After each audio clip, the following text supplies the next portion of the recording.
Yo, check it out, I gotta speak the truth about the hardest working small channel in the crypto. Welcome back to the CryptoFather channel. Today is the 1st of May. Glad to have you here hanging out with me. Make sure to smash up the likes on this video, subscribe to the channel. We're going to jump into the crypto market, crypto charts, Bitcoin charts, and then we'll look at the paper, the Bitcoin paper, because that's important. And of course, a bunch of other articles. But first things first, we're looking at the crypto market, which is presently sitting at $3.059 trillion. It hasn't really moved. Crypto is stagnating a little bit. $92 billion in trading volume. Bitcoin's at 94,000. Ethereum at 1,700 still. Solana 147 still below. Like literally not much has changed since yesterday. It's almost, I think, Cardano retraced a little bit. It was above 70 cents. Now it's at 68 cents.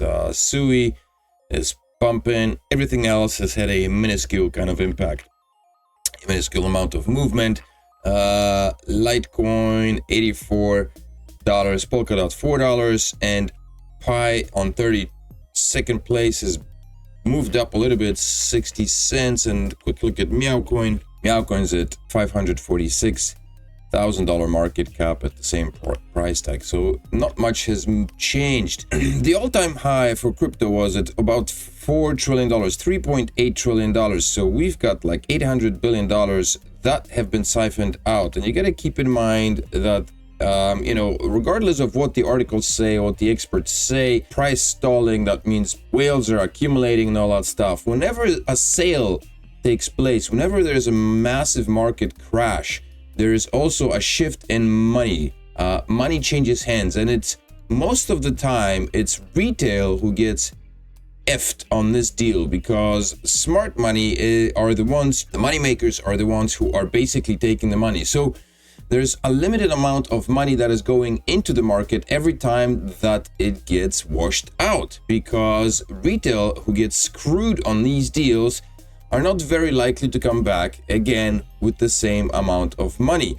So whenever there is a massive drop in price and retail gets shaken out, dumb money gets shaken out, smart money, runs for the win, for the victory, the expectation is that we're going to rebound eventually sometime. But you have to keep in mind that the money that is washed out is siphoned out from dumb money into smart money, so from retail into the makers. And that is a problem, because the accumulation happens most of the time only one way. And if that's the case, then who's going to come back in again and replenish the pot? In any case, Bitcoin's realized capitalization hits all-time high, and what that means for price. Bitcoin has just set a new record in realized capitalization according to fresh data from CryptoQuant. This metric, which calculates the total value of all coins based on their last on-chain movement, has reached an unprecedented level of over $892 billion. Historically, surges in Bitcoin realized capitalization have been a reliable precursor to significant price rallies as accumulation intensifies, especially at higher price levels. It signals strong investor conviction and a reduced likelihood of panic selling. Large accumulations of realized capitalization have been mostly followed by considerable price increases in Bitcoin. With Bitcoin hovering just above 95,000, this metric may be a bullish signal suggesting that institutional and long-term holders are doubling down.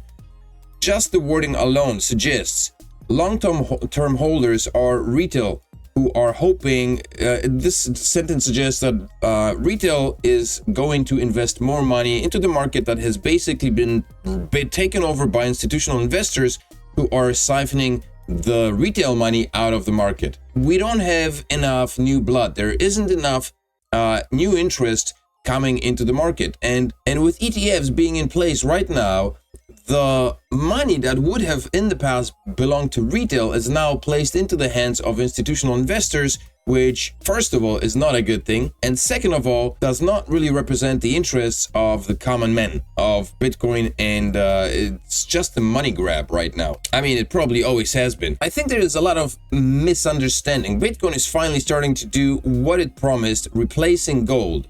When in the world has Bitcoin promised that? Never has that been a promise. From the get-go, Bitcoin was always meant to be a peer-to-peer form of cash transactions. There was never an intention for Bitcoin to be a form of digital gold.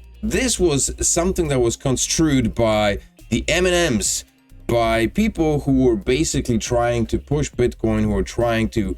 this was made for the institutional investors. This was made for banks.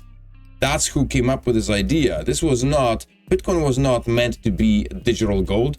Never. Bitcoin is finally stepping into the role it's been claiming for years, a real alternative to gold. I think that person, whoever wrote that article, failed to read the basic paper that on which Bitcoin stands.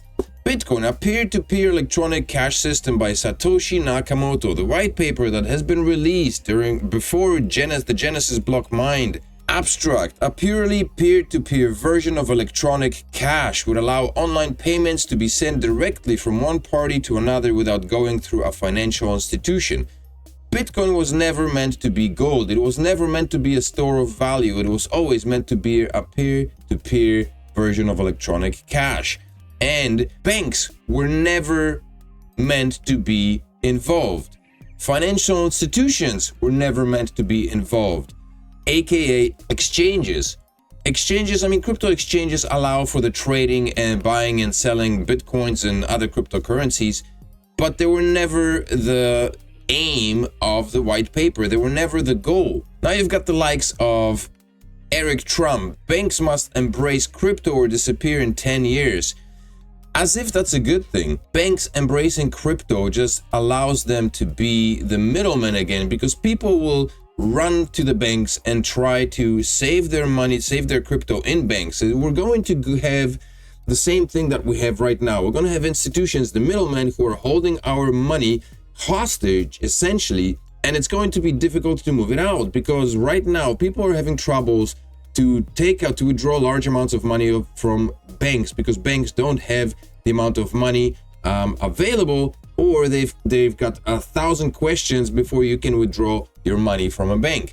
And if this were to pan out, if banks became the middlemen holding crypto, that's the custodians, rather than people storing their crypto in hardware wallets in the way that it's meant to be stored, then we're going to face another situation not unlike what we have with regular banks right now. And it's just going to be the perpetuation of the same old, just in a different form, and it's going to be in a digital form. And Eric over here was suggesting that the current financial system is broken, it's slow and expensive, and so suggestion is that the cryptocurrency world is a lot faster and, transactions are processed much quicker.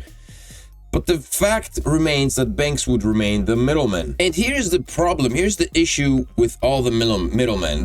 We're in 2025, the 5th month of 2025, and already $1.7 billion in hacks and crypto hacks have hit this year, 4 times that of 2024. In 2024, we've had $420 million lost in hacks, and in 2025, it is $1.74 billion already in the 5th month. And here's the list of all the ways in which money has been lost. UPCX with a loss of 70 million, Kilo EX with 7.5 million, Loopscale 5.8 million, ZK Sync 5 million, Termlabs 1.5 million, Bitcoin Mission 1.3, The Roar 790,000, Impermax 152, Zora ACB 80, and so on. Most of the money belonged to projects. The only one big thing that we had happened, and I don't know why this isn't included, because at the beginning of the year, the very first hack that occurred was on Bybit, and that was for $1.5 billion. So this number is actually a lot smaller than it truly is. This should be at about $3 billion, because together with these hacks, with these lost numbers, plus Bybit, which lost $1.5 billion to the Lazarus group, that makes up about $3 billion in hacked money just this year. And so Bybit was the biggest loss. And granted, Bybit has recovered it, but right after we saw a massive crash, and it's questionable whether market makers had not role to play in that crash that occurred right after the massive pump of Bitcoin. This is why the Satoshi Nakamoto's white paper on the peer-to-peer electronic cash system stated that there will be no need for financial institutions, because they become the primary target for hacks and thieves and bank robbers, basically because they are the institutions holding the largest amounts of money.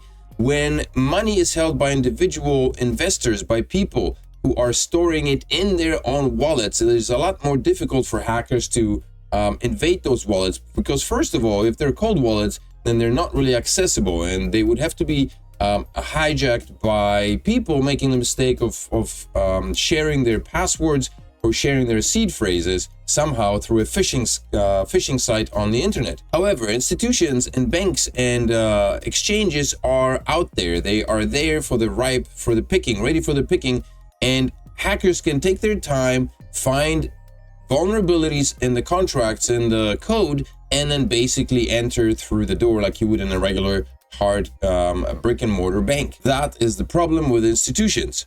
And in the meantime, if you're interested in a real price for Bitcoin right now, UTX Oracle has you covered. Basically, instead of relying on prices given by exchanges, the open source program UTX Oracle PY determines the price by analyzing patterns of on-chain interactions. Prices are as accurate as prices from exchanges. Different exchanges have different prices, and there are different ways to calculate averages. UTX finds the average using an on-chain cluster of payments at around USD amount. This effectively averages all of the prices used by exchanges to make transactions. And so this is the average amount of money that a Bitcoin costs. This is the average price for Bitcoin. Pretty cool. A lot of cool stuff happening. A lot of people are coming up with cool things. Another cool thing that is the Descent wallet that you should pick up and get yourself sorted, because it's the only biometric wallet that will keep your Bitcoin and other cryptocurrencies safe. And again, remember, $3 billion in lost money.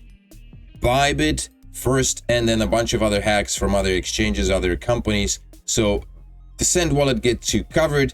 You get a 30% discount with the ref code you get a $30 discount with the ref code for the CryptoFather channel. If you purchase one of these bad boys, if you purchase just one, you get a $30 discount on this beautiful hardware wallet. If you purchase two of them, you receive a $99 discount with the purchase of two of them.